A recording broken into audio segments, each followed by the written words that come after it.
بہت پرانے زمانے کی بات ہے جب دنیا میں جادو اور کرامات کی بھرمار تھی۔ ایک گھنے اور سرسبز جنگل کے دل میں ایک خفیہ مملکت تھی۔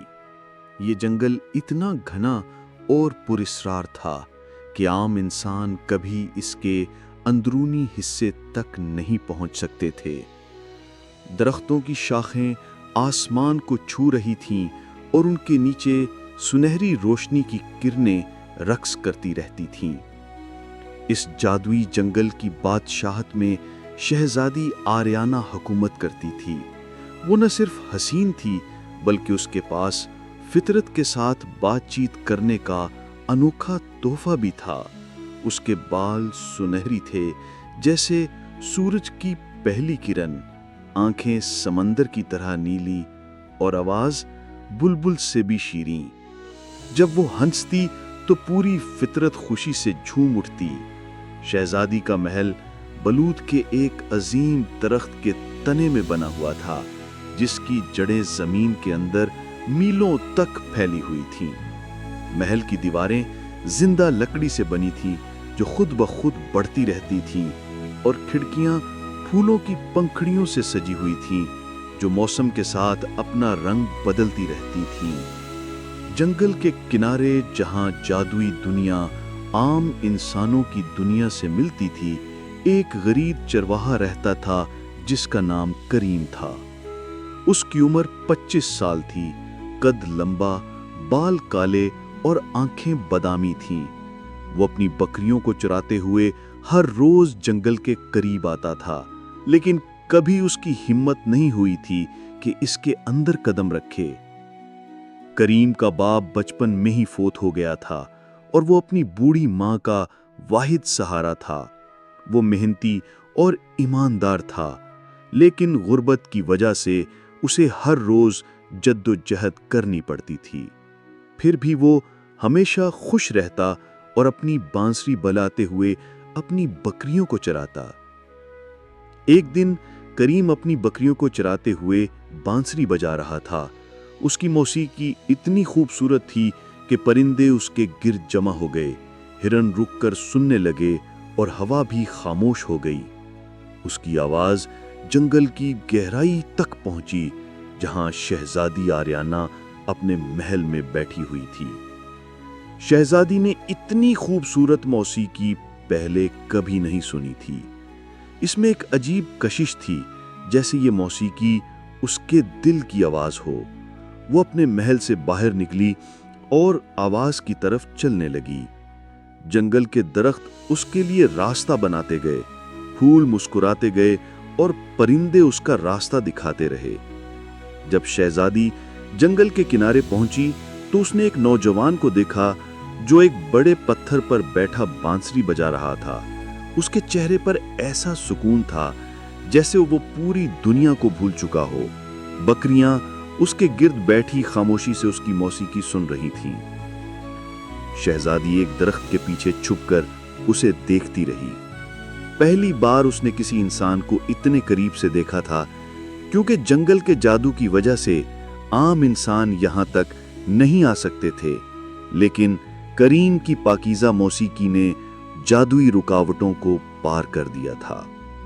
جب کریم نے بانسری بجانا بند کیا تو شہزادی نے دیکھا کہ وہ اپنی بکریوں سے پیار سے بات کر رہا ہے، انہیں نام لے کر پکار رہا ہے اور ہر ایک کا خیال رکھ رہا ہے۔ اس کے دل میں اس نوجوان کے لیے احترام پیدا ہوا۔ اگلے دن شہزادی پھر وہیں آئی۔ اس بار وہ ایک عام لڑکی کا روپ دھار کر آئی تاکہ کریم ڈر نہ جائے۔ اس نے سادہ کپڑے پہنے اور اپنے بالوں کو سادہ انداز میں باندھا۔ جب کریم بانسری بجا رہا تھا تو وہ آہستہ سے اس کے قریب آئی۔ کریم نے جب ایک خوبصورت لڑکی کو اپنے قریب دیکھا تو وہ حیران رہ گیا۔ تم کون ہو؟ اس نے پوچھا۔ میرا نام عائشہ ہے، شہزادی نے جھوٹا نام دیا۔ میں جنگل میں جڑی بوٹیاں جمع کرنے آئی تھی، لیکن تمہاری بانسری کی آواز سن کر لک گئی۔ یہ بہت خوبصورت ہے۔ کریم شرما گیا۔ شکریہ، میں ہر روز یہاں آتا ہوں اپنی بکریوں کے ساتھ۔ موسیقی میرا واحد تفریح ہے۔ اس دن سے دونوں میں دوستی شروع ہو گئی۔ شہزادی ہر روز مختلف بہانے بنا کر